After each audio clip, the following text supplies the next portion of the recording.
Hello students, how are you बच्चा? Hope you all are doing well. तो बच्चा last class में भी started the chapter bank reconciliation statement. तो आज इसी चैप्टर को हम आगे कंटिन्यू करेंगे with the topic causes of differences.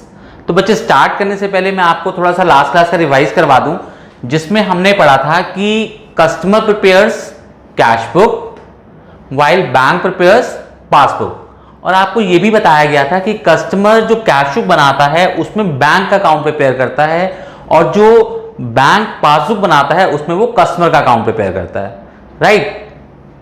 और साथ साथ ये भी बताया गया था कि कस्टमर डेबिट करता है मींस प्लस करता है, और बैंक डेबिट करता है मींस माइनस करता है। कस्टमर क्रेडिट करता है means minus and bank credits means plus. तो इसको आप ऐसे देख सकते हैं कि अगर हम अपना बैलेंस इंक्रीज करना चाहते हैं तो हमें कैश बुक के अंदर क्या करना पड़ेगा? प्लस करना पड़ेगा, ठीक है, मींस डेबिट करना पड़ेगा। अगर हम अपने बैलेंस को प्लस करना चाहते हैं मींस इंक्रीज करना चाहते हैं तो हमें क्या करना पड़ेगा? डेबिट। और अगर बैंक हमारे बैलेंस को प्लस करना चाहता है तो बैंक को क्या करना पड़ेगा? क्रेडिट। और हम डेबिट किस में करेंगे? कैश बुक में। बैंक प्लस करने के लिए क्रेडिट किस में करेगा? पासबुक में, ठीक है।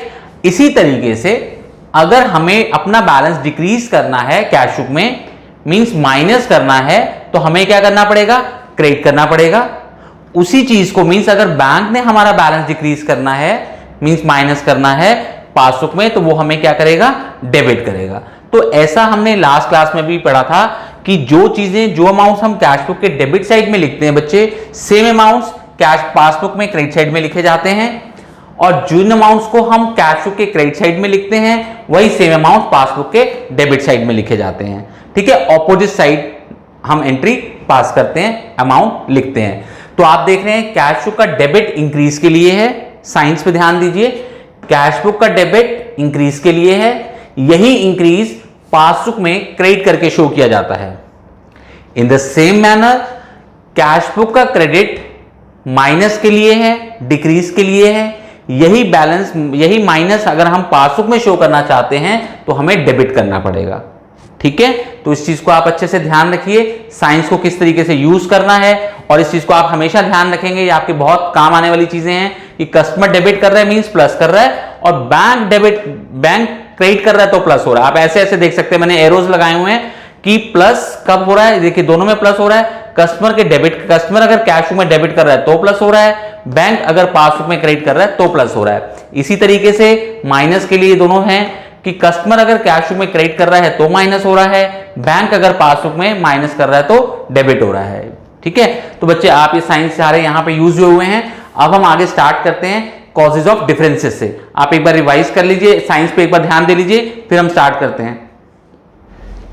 तो आइए बच्चे देखिए, आपने देखा कि जिन ट्रांजैक्शंस को कस्टमर कैश बुक में रिकॉर्ड करता है उन्हीं सेम ट्रांजैक्शंस को बैंक पासबुक में भी रिकॉर्ड करता है, but in the opposite side, ठीक है।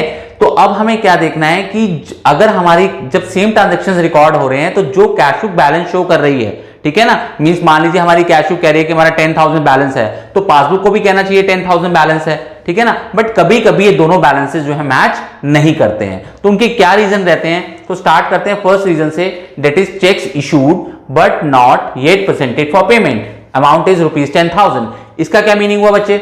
इसका मीनिंग हुआ कि देखिए हमने चेक इशू किया है, अब at the time of issuing cheque, जब हम किसी को चेक दे रहे हैं तो हम अपने बैलेंस को क्या कर लेंगे बच्चे? माइनस कर देंगे, क्योंकि हमारा बैलेंस उसमें क्या हो रहा है? कम हो रहा है। तो माइनस करने के लिए हम कौन सी साइड में डालते हैं बच्चे? क्रेडिट साइड में डालते हैं, ठीक है। तो हमने तो at the time of issuing cheque सबसे पहले एक्शन लिया, अपनी कैश बुक ओपन की, उसमें 10,000 रुपीज क्रेडिट कर दिया, मींस अपना बैलेंस डिक्रीज कर दिया। बट अब क्वेश्चन ये आता है कि क्या हमारे बैंक ने हमारा बैलेंस कम किया है? भाई हमारा बैंक तो तब बैलेंस कम करेगा ना जब उसको पता चलेगा कि भाई हमने चेक इशू किया है। और वो उसको कैसे पता चलेगा? जिसको हमने चेक इशू किया है वो हमारे बैंक के सामने उस चेक को प्रेजेंट करेगा लाके। लेकिन अगर वो उसको प्रेजेंट ही ना करे मींस अब जैसे हमने अपने किसी कस्टमर को चेक दिया, अब उसने क्या किया? ले जाके अपनी कॉपी के अंदर एक बुक में रख दिया, और एक हफ्ते तक, 10 दिन तक, 10 डेज तक वो उसको बैंक में डिपॉजिट करना ही भूल गया। तो हमारा बैंक को क्या पता है कि हमने किसी को चेक दिया हुआ है? तो हमारा बैंक तो हमारा बैलेंस डिक्रीज नहीं करेगा ना। तो यही हुआ है कि हमने तो चेक इशू किया और eight the time of issuing हमने तो अपना बैलेंस कर दिया कम, लेकिन क्योंकि वो पेमेंट के लिए प्रेजेंट ही नहीं हुआ हमारे बैंक के सामने, तो हमारे बैंक ने हमारा बैलेंस माइनस नहीं किया। तो इट मींस, तो आप देख रहे हैं तो बच्चे डिफरेंस तो आएगा ही कि हमने माइनस कर दिया, हमारे बैंक ने माइनस नहीं किया, तो दोनों बैलेंसेस जो है मैच नहीं करेंगे। एक और रीजन लेते हैं, the next is checks paid into the bank but not yet cleared ₹4,500। यहां कह रहा है checks paid into the bank. ध्यान दीजिए, पेड इनटू द बैंक का मतलब होता है बच्चे डिपॉजिटेड इनटू बैंक। जब हम कोई भी चेक बैंक में डिपॉजिट करते हैं, डिपॉजिट करने जाते हैं, तो जब हम जा रहे होते हैं तो जाते हुए हम अपना बैलेंस जो है 4,500 रुपीज से इंक्रीज कर देते हैं। तो आप देख रहे हैं कि हमने डेबिट साइड में डाल दिया 4,500 रुपीज, जो कि इंडिकेट कर रहा है कि हमारा बैलेंस 4,500 रुपीज से बढ़ गया, क्योंकि उस चेक को हम बैंक में आज जमा करा रहे हैं। हमें किसी ने चेक दिया होगा, हमने किसी से पैसा लेना होगा, तो उसने हमें चेक दे दिया, उस चेक को हमने बैंक में डिपॉजिट करते समय अपनी कैश बुक में इंक्रीज कर लिया। अब भाई हमारे बैंक वाले तो हमारा बैलेंस तब इंक्रीज करेंगे, इंक्रीज करने के लिए क्रेडिट करेंगे, यहां डालेंगे, तब डालेंगे जब उनको उस चेक की पेमेंट आ जाएगी। हो सकता है मान लीजिए किसी ने हमें चेक दिया, ठीक है, उसके ऊपर साइन गलत कर दिए, ठीक है, तो अब ये तो नहीं है कि हम बैंक में चेक डिपॉजिट करेंगे तो वो कहेंगे लाओ जी चेक लाओ, हमने आपका बैलेंस बढ़ा दिया। तो वो भी तो उसको सारा वेरीफाई करेंगे ना। एक बार सारा वेरीफाई होने के बाद, क्लियर होने के बाद, तब वो हमारे अकाउंट के अंदर पैसा डालेंगे, ठीक है ना। तो हुआ क्या है, at the time of depositing cheque into the bank, हमने कस्टमर ने तो कैश बुक में अपना बैलेंस इंक्रीज कर दिया, लेकिन वो चेक क्लियर नहीं हुआ, कोई भी रीजन रहा होगा, ठीक है ना, लेकिन वो चेक क्लियर नहीं हुआ, तो इसलिए बैंक वालों ने पासबुक में हमारा बैलेंस इंक्रीज नहीं किया। तो आप देख रहे हैं कि भाई एक ने तो इंक्रीज कर दिया 4,500 रुपीज, दूसरे ने नहीं किया, तो बैलेंसेस मैच कैसे करेंगे, ठीक है ना। तो आप इसको रिवाइज कीजिए बच्चे दोनों केसेस को, फिर आगे हम कंटिन्यू करते हैं। तो next reason is interest allowed by the bank ₹200। तो देखिए इंटरेस्ट हमें बैंक दे रहा है, किस चीज के ऊपर दे रहा है बच्चे, जो हमारा बैंक में बैलेंस होता है, फेवरेबल बैलेंस जो होता है, उसके ऊपर बैंक हमें इंटरेस्ट पे करता है, ठीक है ना। तो जब हमारा बैंक हमें इंटरेस्ट अलाउ करता है, इंटरेस्ट देता है, तो हमारे बैंक बैलेंस को इंक्रीज कर देगा ना। मींस मान लीजिए हमने 10,000 रुपीज बैंक में डिपॉजिट किए हुए हैं और बैंक ने हमें उसके ऊपर 200 रुपीज इंटरेस्ट दिया, तो वो क्या करेगा, हमारे बैंक बैलेंस को 10,000 से इंक्रीज करके 10,200 कर देगा। इन अदर वर्ड्स हम कह सकते हैं कि वो 200 रुपीज से हमारा बैलेंस इंक्रीज कर देगा। तो बच्चे सबसे पहले कौन इंक्रीज करेगा बैलेंस को, हम इंक्रीज करेंगे या बैंक इंक्रीज करेगा। बैंक हमें अलाउ कर रहा है, बैंक हमें दे रहा है 200 रुपीज, तो सबसे पहले बैंक हमारे बैलेंस को 200 रुपीज से इंक्रीज कर देगा, मींस क्रेडिट कर देगा। आप साइन देख रहे होंगे पासबुक के अंदर। अब इसकी बच्चे हमें तो कोई इंफॉर्मेशन नहीं है। देखिए जब तक हम बैंक से पासबुक की कॉपी नहीं लेकर आते, तब तक हमें नहीं पता चलता कि बैंक ने हमें कितना अमाउंट ऑफ इंटरेस्ट दिया है हमारे बैलेंस के ऊपर, ठीक है ना। तो इस चीज की कस्टमर को कोई इंफॉर्मेशन नहीं है, इसलिए कस्टमर ने कैश बुक में कुछ भी प्लस नहीं किया है एज अमाउंट ऑफ इंटरेस्ट, ठीक है। इंटरेस्ट के नाम से बैंक हमने, कस्टमर ने कैश बुक में कुछ भी प्लस नहीं किया, लेकिन बैंक ने हमारा बैलेंस 200 से बढ़ा दिया। तो आप समझ रहे हैं कि वही वाली बात आती है कि एक ने तो इंक्रीज कर दिया, एक ने कुछ नहीं किया। तो जब तक दोनों किसी चीज के लिए सेम नहीं करेंगे, अगर ये भी सेम प्लस करे, ये भी सेम प्लस करे, तो कोई दिक्कत वाली बात ही नहीं है। ये भी सेम अमाउंट माइनस करे और ये भी यहां भी सेम अमाउंट माइनस हो, तब भी कोई दिक्कत की बात नहीं है। दिक्कत कहां आती है, जब एक ने कुछ भी नहीं किया और दूसरे ने प्लस कर रखा है, या एक ने कुछ भी नहीं किया दूसरे ने माइनस कर रखा है, ठीक है ना। मींस कुछ डिफरेंसेस हो तभी बैलेंस हमारा मैच नहीं करेगा ना। नेक्स्ट रीजन आता है interest and expenses charge by the bank. अब ये इसका ऑपोजिट हो रहा है, वहां पर बैंक हमें इंटरेस्ट अलाउ कर रहा था, मींस हमें इंटरेस्ट दे रहा था हमारे फेवरेबल बैलेंस के ऊपर। बच्चे अगर हमारा बैंक में अनफेवरेबल बैलेंस होता है, अनफेवरेबल बैलेंस बोलते हैं ओवरड्राफ्ट बैलेंस को, अगर हमारा बैंक में ओवरड्राफ्ट बैलेंस है तो ऐसे में बैंक हमसे इंटरेस्ट चार्ज करेगा। और कुछ सर्विसेज भी बैंक प्रोवाइड करता है हमें, जिसके लिए वो हमारे से कुछ एक्सपेंसेस भी चार्ज करता है, ठीक है ना। तो ऐसे में जब वो हमसे चार्ज कर रहा है तो मींस वो हमारे बैंक बैलेंस को क्या कर देगा बच्चे, डिक्रीज कर देगा। तो बैंक ने क्या किया, हमसे 150 रुपीज इंटरेस्ट या एक्सपेंसेस चार्ज किए, तो बैंक ने पासबुक के अंदर हमारा बैलेंस 150 रुपीज से डिक्रीज कर दिया, जिसकी कस्टमर को कोई इंफॉर्मेशन ही नहीं है, क्योंकि हमें थोड़ा पता चलेगा जब तक हम बैंक से उसको कॉपी लेके नहीं आएंगे, उसको मैच नहीं करेंगे, रिकंसाइल नहीं करेंगे। तो हमने तो इस चीज के लिए माइनस नहीं किया, तो नेचुरली यहां पर भी डिफरेंस आएगा। जो बैलेंस हमारी कैश बुक शो कर रही होगी, सेम पासबुक बैलेंस शो नहीं करेगी। रिवाइज कीजिए, आगे कंटिन्यू करते हैं। Next reason is interest and dividends collected by the bank ₹1700। बच्चे देखिए कभी कभी क्या होता है कि हमारा बैंक हमारे इन्वेस्टमेंट्स के ऊपर वहां से रिटर्न्स कलेक्ट करता है हमारे बिहाफ पर। अब जैसा क्या होता है कि लाइक अगर हमने किसी कंपनी के शेयर्स में इन्वेस्टमेंट की हुई है, ठीक है, इट मींस हमने किसी कंपनी के शेयर्स बाय किए हुए हैं, तो बच्चे शेयर्स के ऊपर जो हमें रिटर्न्स आती हैं वो आती है डिविडेंड की फॉर्म में। तो मैं आपको एक बार पहले क्लियर कर दूं कि डिविडेंड होता क्या है। बेसिकली डिविडेंड होता है पार्ट ऑफ अ प्रॉफिट, इसको हम कह सकते हैं, मैं यहां मेंशन कर देता हूं, पार्ट ऑफ अ प्रॉफिट। बच्चे होता क्या है कि देखिए जब हम किसी कंपनी में इन्वेस्ट करते हैं तो वो कंपनी अपने प्रॉफिट का कुछ पार्ट, वो या ऐसा कह सकते हैं कि वो कंपनी अपने प्रॉफिट को सभी शेयर होल्डर्स में डिस्ट्रीब्यूट कर देती है। तो हर शेयर होल्डर को जो पार्ट मिलता है तो नेचुरली वो एक पूरे प्रॉफिट का एक पार्ट हो गया, तो that part is called dividend. ठीक है, तो हमने अगर किसी कंपनी में इन्वेस्ट किया हुआ है तो वहां से हमें रिटर्न्स डिविडेंड्स की फॉर्म में आती है। जैसे अगर हमने सपोज बैंक में इन्वेस्ट किया हुआ है तो वहां से जो हमें रिटर्न्स आती हैं उसको हम इंटरेस्ट बोलते हैं, तो ऐसे में हम यहां पर डिविडेंड बोलते हैं। तो हमारे बिहाफ पर हम बैंक ने वहां से कलेक्ट किया है, तो ऐसे में जब वो हमारा बैंक कलेक्ट कर लेगा तो हमारे बैलेंस को क्या कर देगा बच्चे, इंक्रीज कर देगा, डिक्रीज कर देगा, इंक्रीज कर देगा। ठीक है, 1700, तो इंक्रीज करने के लिए इट मींस बैंक ने क्या किया, 1700 रुपीज से पासबुक में हमारे अकाउंट को क्रेडिट कर दिया।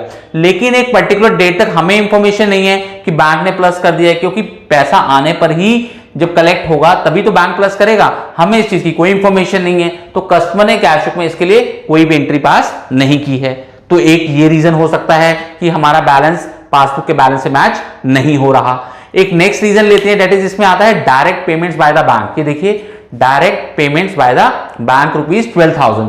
तो इसके लिए भी मैं आपको पहले थोड़ा सा एक्सप्लेन कर दूं कि कभी कभी क्या होता है कि हमारी इंस्ट्रक्शंस पे हमने बैंक को इंस्ट्रक्शंस दी होती हैं जो रेगुलर पेमेंट्स होती हैं। जैसे मान लीजिए हमारे बिजनेस के प्रेमिसेस का, जहां पर हम बिजनेस रन कर रहे हैं वहां का रेंट है, ठीक है, इलेक्ट्रिसिटी बिल्स हैं, तो या इंश्योरेंस का जो अमाउंट है जो रेगुलर इंटरवल्स पे जाने ही जाने हैं, तो हमने अपने बैंक को इंस्ट्रक्ट कर रखा होता है कि वो पेमेंट आप रेगुलर इंटरवल्स पे करते रहिए। तो जब हमारे इंस्ट्रक्शंस के ऊपर बैंक ने ये पेमेंट कर दी तो बैंक ने हमारा बैलेंस क्या कर दिया बच्चे, माइनस कर देगा, क्योंकि बैंक पेमेंट कर रहा है, पेमेंट करने पे हमारा बैलेंस माइनस कर देगा, तो उसने 12,000 रुपीज से हमारा बैलेंस माइनस कर दिया। अब एक पर्टिकुलर डेट पर अभी हमने माइनस नहीं किया, ठीक है ना, तो इट मींस इसको हम कह देंगे कि यहां कस्टमर ने क्रेडिट नहीं किया। तो एक ये भी रीजन हो सकता है कि अभी हमने माइनस किया नहीं, हम बैंक पहुंचे, जब पासबुक मैच की तो देखा बैंक ने माइनस कर रखा था, तो एक ये रीजन हो सकता है ना कि हमारी बैलेंस जो कैश बुक शो कर रही है वो पासबुक से मैच नहीं कर रहा है। Next is direct payment into the bank by a customer rupees 7,500। तो इसमें क्या है बच्चे, हमारे किसी कस्टमर ने हमारे बैंक अकाउंट में डायरेक्ट मनी डिपॉजिट कर दी है, ठीक है ना। अगर उसके पास हमारा अकाउंट नंबर है, ठीक है, तो वो उसको पता है कि हमारा कौन सी ब्रांच में हमारा अकाउंट है, तो ऐसे में कोई भी कस्टमर हमारे बैंक अकाउंट में मनी डिपॉजिट कर सकता है। हमारे बैंक अकाउंट से मनी विड्रॉ नहीं कर सकता, बट डिपॉजिट कोई भी कर सकता है। कंडीशन इज कि उसको हमारा अकाउंट नंबर पता हो, उसको पता हो कि हमारा कौन से बैंक के अंदर अकाउंट है।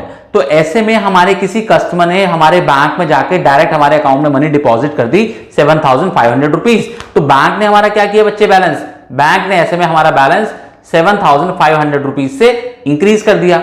ठीक है, अब हमें तो इसकी इंफॉर्मेशन थी नहीं, उसने हमें बताया नहीं, ठीक है, तो इट मींस हमने कस्टमर ने एज अ कस्टमर हमने कैश बुक में अपना बैलेंस इंक्रीज नहीं किया, क्योंकि जब हम बैंक गए होंगे हमने देखा होगा कि 7,500 रुपीज एक्स्ट्रा प्लस आ रहे हैं, फिर हमने थोड़ा सा सर्च किया, पता लगाया कि किसके आ रहे हैं, तो हमें जाके पता चला कि हमारे किसी कस्टमर ने डायरेक्ट हमारे अकाउंट में मनी डिपॉजिट कर दी थी। तो ये रीजन रहा कि हमारा बैलेंस पासबुक के बैलेंस से मैच नहीं कर रहा था। नेक्स्ट रीजन पर आते हैं, that is dishonour of a bill discounted with the bank rupees 2,700। ये क्या है बच्चे, देखिए जब हमने किसी, यहां बिल की जो बात हो रही है मतलब बिल्स ऑफ एक्सचेंज की बात हो रही है। जैसा कि आप सभी जानते हैं, थोड़ा बहुत आपको प्रीवियस क्लासेस में बताया भी हुआ है कि बिल्स ऑफ एक्सचेंज क्या होता है, बेसिकली रिप्रेजेंट करता है बिल्स रिसीवेबल को और बिल्स पेबल को। बिल्स रिसीवेबल हमारी एसेट होती है since we are to receive against that bill in future, while bills payable हमारी लायबिलिटी होती है। क्यों? क्योंकि उस बिल के अगेंस्ट वी आर टू पे इन फ्यूचर। तो बच्चे अगर हमारे पास कोई बिल्स रिसीवेबल है, यहां पे कौन से बिल की बात हो रही है, यहां पर जो बात हो रही है वो बिल्स रिसीवेबल की बात हो रही है। ठीक है, अब मान लीजिए हमें किसी ने कोई बिल दिया, वो बिल रिसीवेबल है हमारे लिए क्योंकि उस बिल के against we are to receive money in future. तो ऐसे में हमें सपोज उस बिल के अगेंस्ट आफ्टर 3 मंथ्स पेमेंट मिलनी है, but we are in need of funds, but we are in need of funds, हमें पैसे की जरूरत है। तो हमने क्या किया कि हम अपने बैंक के पास गए, अपने बैंक को हमने रिक्वेस्ट की कि ये हमारे कस्टमर ने हमें बिल दिया है जिसके ऊपर ये मेंशन है कि एक सर्टेन डेट, मान लीजिए फॉर एग्जांपल उसके ऊपर मेंशन है कि आफ्टर 3 मंथ्स वो हमें पेमेंट करेगा, ठीक है। तो आप हमें उस डेट से पहले मींस अभी, मींस 3 मंथ्स बिफोर हो गया ना, ठीक है। तो 3 मंथ्स बिफोर आप हमें अभी पेमेंट दे दीजिए, आप उससे बाद में ले लीजिएगा, बेशक आप अभी हमें कुछ कम दे दीजिए। तो मान लीजिए कि बिल का अमाउंट था 2700, तो हमने बैंक से रिक्वेस्ट की कि आप हमें 2400 दे दो, ठीक है ना। तो इस तरीके से आपको 300 रुपीज की अर्निंग हो जाएगी। तो बैंक ने क्या किया, ठीक है। तो this topic is called discounting of a bill. तो यहां ये कहना चाह रहा है कि जिस बिल को हमने बैंक से डिस्काउंट करवाया था, मींस वो बिल हम बैंक को देके हम तो पैसा ले चुके हैं, थोड़ा सा कम जरूर लिया है बट हम पैसा ले चुके हैं। बट हुआ क्या बच्चे, वो बिल डिसऑनर हो गया। डिसऑनर हो गया मतलब उस बिल की पेमेंट बैंक को मिली ही नहीं, कुछ भी रीजन रहा होगा लेकिन बैंक को वो पेमेंट कलेक्ट नहीं हुई, तो उसको हम क्या बोलेंगे, डिसऑनर ऑफ अ बिल। अब बैंक किसको अप्रोच करेगा बच्चे, बैंक तो हमें अप्रोच करेगा क्योंकि वो बिल तो हमने ही बैंक से डिस्काउंट करवाया था, मींस उस बिल के अगेंस्ट हमने ही बैंक से पेमेंट ली थी, थोड़ी सी कम जरूर ली थी बट हमने ली थी, तो बैंक हमें अप्रोच करेगा। तो ऐसे में जब टाइम आने पर, ड्यू डेट आने पर, मींस जब 3 मंथ्स कंप्लीट हो जाएंगे, बैंक को पेमेंट नहीं मिलेगी, तो बैंक हमारा बैलेंस क्या कर देगा बच्चे, कम कर देगा। तो कम करने के लिए वो क्या करेगा, डेबिट कर देगा। तो 2700 रुपीज बैंक को मिलने चाहिए थे आफ्टर 3 मंथ्स, बट वो नहीं मिले, तो बैंक ने बिल के अमाउंट से हमारा बैलेंस क्या कर दिया, रिड्यूस कर दिया। लेकिन हमें इसकी कोई इंफॉर्मेशन ही नहीं है, तो हमने कैश बुक में अपना बैलेंस डिक्रीज माइनस नहीं किया, ठीक है ना। कि जब हम बैंक गए तो देखा हमारा बैलेंस कम हुआ था, तो हमें पता चला बैंक से इंक्वायर करने पर कि जिस बिल को हमने बैंक से डिस्काउंट करवाया था उस बिल की पेमेंट बैंक को रिसीव नहीं हुई थी। तो दिस वाज द रीजन कि हमारा बैलेंस जो हमारी कैश बुक शो कर रही थी पासबुक से मैच नहीं किया। The next is bills collected by the bank on behalf of the customer ₹3000। बच्चे होता क्या है कि लाइक हमारे पास कभी कभी ना कुछ आउट स्टेशन बिल्स भी आ जाते हैं। बिल्स मतलब bills of exchange, bills receivable, वो बिल्स जिसपे कमिटेड होता है कि हमारे किसी कस्टमर ने हमसे कमिट किया होता है कि वो आफ्टर सर्टेन पीरियड वो हमें पे करेगा, that is called bills receivable. वो बिल्स जिसके अगेंस्ट हमें फ्यूचर में मनी रिसीव होनी है। तो एक ड्यू डेट आने से कुछ टाइम पहले हम बैंक से रिक्वेस्ट करते हैं कि वो आउटस्टेशन बिल है, क्योंकि बैंक का तो आप समझते हैं कि पूरा रूट होता है, चैनल होता है, तो उसके अकॉर्डिंग हम बैंक से रिक्वेस्ट करते हैं कि वो हमारे बिल की पेमेंट उस आउटस्टेशन कस्टमर से कलेक्ट करवा दे। तो बैंक हमारे बिहाफ पर वो कलेक्शन करता है। तो मान लीजिए जब बैंक को पेमेंट मिलेगी तभी बैंक हमारा बैलेंस इंक्रीज करेगा ना। वो बिल हमने फिजिकल बिल बैंक को दे दिया कि आप उसके पास जाइए, उसके सामने ये बिल प्रेजेंट कीजिए कि आपका सिग्नेचर किया हुआ ये बिल है और आप हमें पेमेंट दे दीजिए। तो ऐसे में बैंक को जब पेमेंट कलेक्ट हो जाएगी तो बैंक हमारे बैलेंस को क्या कर देगा बच्चे, इंक्रीज कर देगा 3000 रुपीज से, ठीक है। लेकिन उस पर्टिकुलर डेट पर जब बैंक ने इंक्रीज किया है तब तक हमें कोई इंफॉर्मेशन नहीं है, तो कस्टमर ने इसके लिए कैश बुक में प्लस नहीं किया है। तो एक ये रीजन हो सकता है डिफरेंस का कि दोनों बैलेंसेस मैच ना करें। और लास्टली आते हैं हम कि एरर्स कमिटेड। अब एरर कमिटेड में तो आज समझते हैं कि किसी से भी मिस्टेक हो सकती है। कस्टमर ने कैश बुक में कुछ गलती से प्लस कर दिया जो कि बैंक ने नहीं किया, कस्टमर ने कैश बुक में गलती से कुछ अमाउंट डाल दिया, माइनस कर दिया, लेकिन वो पासबुक में नहीं हुआ। एंड वाइस वर्सा हम कह सकते हैं कि बैंक की तरफ से भी कोई एरर हो सकती है, जो उसने गलती से डेबिट कर दिया या गलती से क्रेडिट कर दिया, तो वो रीजन भी हो सकता है कि balance shown as per cash book, balance as shown as per passbook से मैच नहीं करे। तो बच्चे देखिए आज हमने पढ़ा रीजंस ऑफ डिफरेंसेस के बारे में कि क्या क्या रीजन होते हैं जो हमारी balance shown as per cash book, balance shown as per passbook से मैच नहीं करती है, ठीक है। अब नेक्स्ट क्लास के अंदर हम डिस्कस करेंगे कि ये इन क्वेश्चंस को हमें कैसे अप्लाई करना है, इसके क्वेश्चंस कैसे हमें उसका फॉर्मेट बनाना है और कैसे सॉल्व करने हैं, ठीक है। I hope that it should be clear to all and at the end I want to say something that if you really feel that our efforts are in right direction, then please बच्चा like, share and subscribe to our YouTube channel. Okay, bye bye, take care.